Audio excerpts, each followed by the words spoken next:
Okay, good afternoon everybody.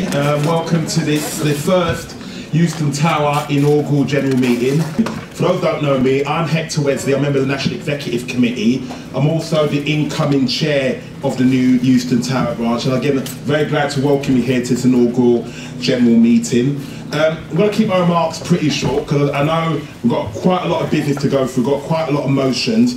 So basically, I'll probably just cut it there for the opening remarks and go on, basically crack on into the agenda. Hello.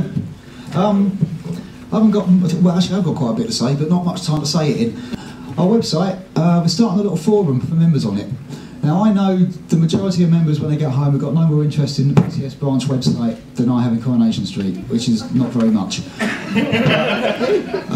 Should you have anything you want to discuss, it'll be there if you want it. I'll send out details to the external email list, which you really should sign up to if you haven't already, because especially at the minute there's lots and lots of very important stuff that we can't distribute at work, we're not allowed to. Because quite reasonably, revenue and customers don't want us using their IT to tell you lot to go on strike, which is fair enough, to be honest. Again, one of those, if you haven't already, please do this. Register with our membership on the PCS website.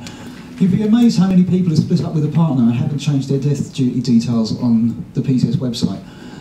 An awful lot of people get in shock when they find out that if they die, all their money will go to someone that they actually started hating quite a long time ago. So it's well worth registering just to check that. I think that's about it.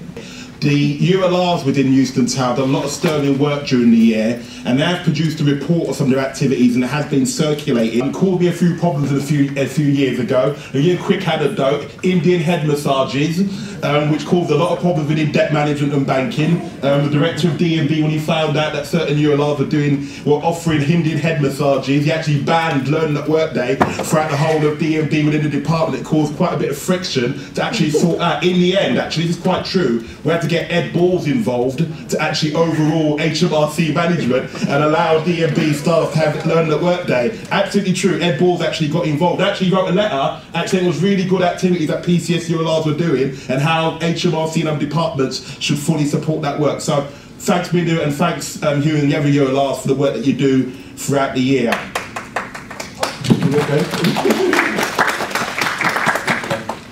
Right then, I'm going to move on now to the nominations. Now, there's been a contested election for the position of branch secretary, and I'll give you the results of that. There were two candidates for the position of branch secretary, Anna Owens and John Rowe. The votes were counted on Monday at the close of the ballot, and I can now certify that the number of votes cast for Anna Owens was 262, and the number of votes cast for John Rowe was 112. So I hereby declare Anna Owens elected branch secretary. With regard to assistant secretary, the number of votes cast for John Rowe was 154, and the number of votes cast for Len Shelley was 219. So I hereby declare Len Shelley elected assistant branch secretary. Moving on now to nominations for the Group Executive Committee and later on the National Executive Committee. I will just say, certainly for the Group Executive Committee nominations, they're all part of what's called a slate, and it's the Left Unity slate, which you'll see my name's part of it, so I'm part of the Left Unity slate. I'll put the nominations for the GEC before you. Are the meeting willing to agree those nominations? Any dissent from that? No dissent? I'll take that as agreed. Yes, thank you very much. I'll put the list of nominations for the National Executive. That's the President, the Deputy President, and for the committee members. Is the meeting happy to endorse those nominations? Yeah. Okay, thank you very much. Well, actually then, we move on now to our guest speaker, if Mark is ready. Very glad that Mark is here to address this meeting. He's a good friend of the branch, and I think he's been an excellent General Secretary in his time in that role. He doesn't know this, but he actually cost me quite a bit of money when he first got elected, because even though I supported him, I didn't think he was going to win, and I had a wager with my good friend Miss Anna Owens that he wasn't going to do it, but it might come close, and he actually cost me quite a bit of money. But I'm actually glad that he cost me quite a bit of money, because as I say, I think he's been an excellent General Secretary, and he's dealt with some very difficult situations in an exemplary manner. So I'm very glad he's our General Secretary, and without further ado, I invite you to address this meeting, Mark. Thank you. Thanks very much, Hector. If it's any consolation, I told my wife and kids I had no chance of winning. I'm delighted to come back and speak to the branch AGM. It wasn't that long ago I was here talking about the question of pensions, and I've certainly done an AGM in this building before. Whenever I've come, I'm always conscious that what I've had to say contains a lot of gloomy messages. I just want to start by saying that this year is gloomier than ever before, and so if you've come to be cheered up and hear lots of jokes, you're in the wrong meeting, because to be honest, what I've come to lay out for people is just how desperate the situation is at the moment in terms of pensions, but also the questions of pay and cuts and the government's austerity agenda, and why we've concluded as a union that means we're asking members to make a very big choice in the coming weeks about what it is that we can do about all of this, why we think that we've got an alternative and we should be prepared to stand up and fight for it, but that people need to be very clear about the gravity of the situation. Let's start with the question of pay. On pay, you've had a 2-year pay freeze of 0%, 2 years running. We've now got 2 years of 1%. That means, by everybody's calculation, that in this room, if you've been here for those 4 years, you will at least be 16% worse off in real terms than you were before it started. That's because your pay will have gone up 2% in 4 years and inflation will have gone up by 18%. So that is a 16% pay reduction just for coming to work. Add into that from April next year, April this year, the government start the first phase of making you pay more for your pension, and it means that some people here will be 20% worse off. But at the moment, that's just one of 4 major assaults that we face, the question of pay. The second one is the question of jobs. I mean, at the moment, we are losing 4,000 jobs every month in the civil service alone. 4,000 a month. Never been a faster rate of job reductions in the history of the civil service than the ones that we're facing at the moment. The reality now is that actually, as we're losing the 120,000 jobs, the public sector as a whole loses 710,000 jobs by 2015. Absolutely astronomical. Now, we're told that this time our jobs will be replaced in the private sector. All analysts tell us they're projected to lose 600,000 jobs in the private sector over a similar period of time. So the question of job security is on our agenda like never before. Now, the third thing that they're throwing at us is the question of privatisation. Now, I know in HMRC you've dealt with privatisation in the past, but the reality behind the government's pensions proposals, which are not just designed to take money off you, but they are also about opening up the public sector to privatisation on a much larger scale.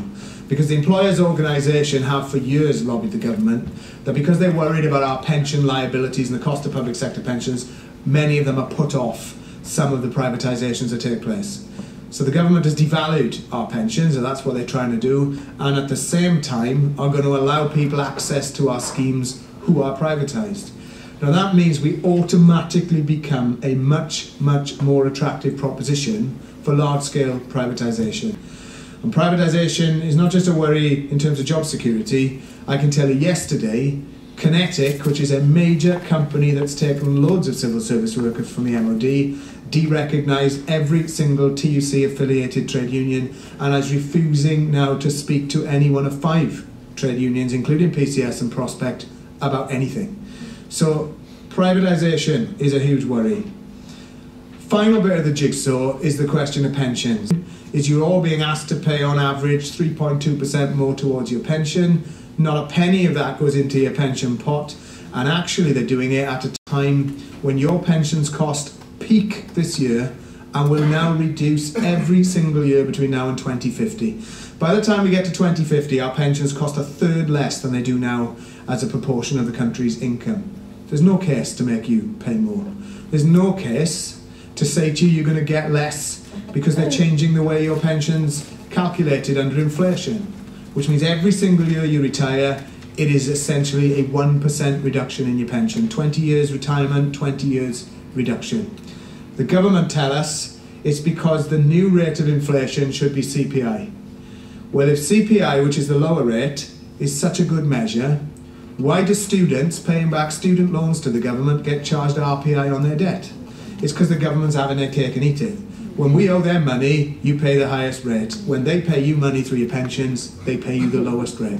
Absolute daylight robbery. But already the CBI has called for the pension age to increase to 70. This is not a done deal. This is something that is projected to carry on going up and up and up. And therefore you begin to see at a stroke why what's happening on pensions is so incredibly important. Opens the door to privatisation, it gives you less money in retirement, you have to pay more money in, and you have to work considerably longer. It's probably the single biggest attack on our terms and conditions that we've ever seen. But we're dealing with that at the time of pay restraint, privatisation, massive job loss, as well as the stuff on pensions. If you're sitting there perhaps thinking, well, maybe this is the worst of it and it's going to get better, here's a sobering fact. The government openly accept that so far we've only had 10% of its austerity cuts across the UK. 10% of what is coming we've had. And this is how bad it is. Imagine what it'd be like as the further 90% rolls out. So all roads lead us back to, if it's as bad as that, the big question we've all got to ask ourselves is, are we prepared to try and do more to try and stop it? And you are about to be balloted on, without doubt, the most important ballot that we have had, not just us, but our colleagues in other parts of the public sector, because it's going to determine what we do now and what happens in the months ahead. That ballot, unlike any other we've ever had, will give you the ability to vote, not just by post, but on the internet or by telephone, 24 hours a day, 7 days a week. We've done it that way because we think it's really important that more people vote than we've ever had before. So I am asking everyone after this meeting, the people who aren't here on your sections, to tell them the ballot's coming, to make sure that they spend the time to read the leaflet and vote in the ballot itself. Wouldn't it be great if we can go on the telly with Francis Maud and say to him, you told us our ballot turnout last year was useless. A year on, after everything, more people have voted now to reject what you're doing, and more people have voted to take action. It will strengthen our hand, and it's the last thing that they expect. They believe that we're going to vote to give up the ghost. We believe we have to show them that we're not. Just consider this. If they can make you now pay every year for the next 3 years more money towards your pension, which is not generated by pension needs, what is to stop any government deciding it's a good way of raising revenue and every year deciding that people's pension contribution can go up? The role of the union at the moment is not to pretend things are rosier than they are. It's not to talk up things and say they're really good when actually they're not. It is to be honest. It is to lay out the situation we're in and the fact that it is without any historical precedent for us, the breadth of it, and to then hopefully inspire people to say, if we stick together, we have got a chance. That's not easy, but it's a lot better than the alternative. Thanks very much.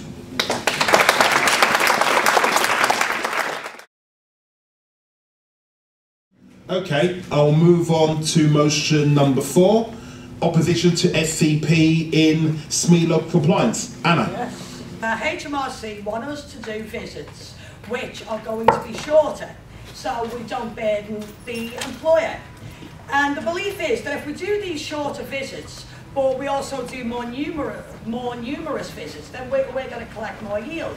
But any bando that works in employer compliance, they'll tell you that it's when you actually sit down at that employer's, investigate their records, spend about 3-4 hours, that's when you really see the tax avoidance or the tax evasion that's actually going on. And that's where you start collecting all the money. I wanted to say something. It's not just O's, Anna, it's HOs as well that do ITSA work. That would affect them, the same as it is for EC, it'd be the same for ITSA. Okay everyone, this is motion 5, obviously being proposed by Hector again, grading of staff in local compliance. When I first joined the old Inland Revenue in 1999, we did not have, for example, bandos doing ITSA full inquiries, but they are now. They are now. I mean, I know bandos, for example, are doing offshore disclosure cases, like quite complicated work which traditionally, well, inserted a few years ago, would never been done by bandos. So I think over the last few years, there's been a gradually pushing down to lower grades, more and more complex work. The problem is that the department's getting stuff done on the tube. So what do you say, that you start recruiting AOs, give them what was formerly O and HO work, because they're scared that there's no other work for them. So businesses are operating on fear. They're worried that if they don't accept this work, well, what other work is going to be made available for them? And this is HMRC Employee Relations. Right, this is very, very quick, this one. Basically, those that have been around a while in the service may remember the concept of Whitley. So we now move swiftly on to motions for the national conference. And first motion's on pay. Anna, I hope you'll be brief, given that Mark's made all the points I think you need to make. Right, there we are. Pay, national pay. I had to go out, but I know though someone raised a question with Mark about pay. And I think that pay this year is going to take, and I am going to repeat what Mark said, it's going to take on a new importance this year, because even if, though we do manage to defend our pensions, we are still basically going to be putting up with a pay freeze, not just us, but 6 million public sector workers. I wholeheartedly disagree with this. I think the truth is, we can't fight on pay. We just can't. Yes, we can. Anna,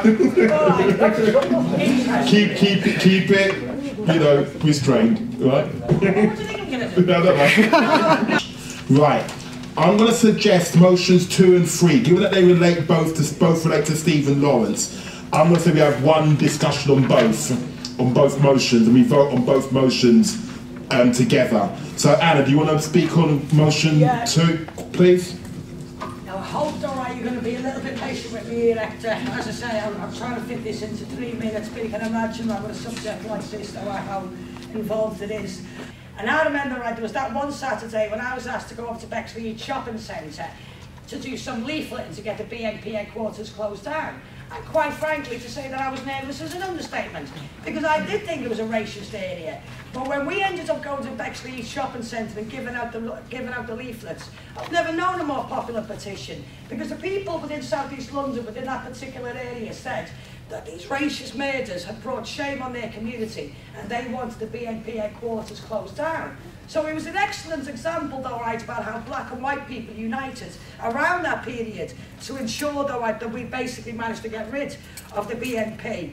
What I'm going to suggest is basically, because motion 3 is on a similar issue, I'll just move it sort of formally from the chair, because it's in my name, and it is sort of, I believe, complementary to motion 2. And basically, the only reason why this motion is put on here is that a specific reference to the Stephen Lawrence Charitable Trust. One of the things that currently an issue at the moment is the trust is actually short of money. It actually needs a bit of money to keep going. So one of the things in the motion that's referred to is actually getting the unions, not just PCS, but other unions to help to support that trust and help it keep going with its work. The other aspect of the motion is to deal with the Race Relations Amendment Act, which was passed as a direct result of the Lawrence case, and the issue about a public sector duty on race equality, which has been weakened by this current coalition government.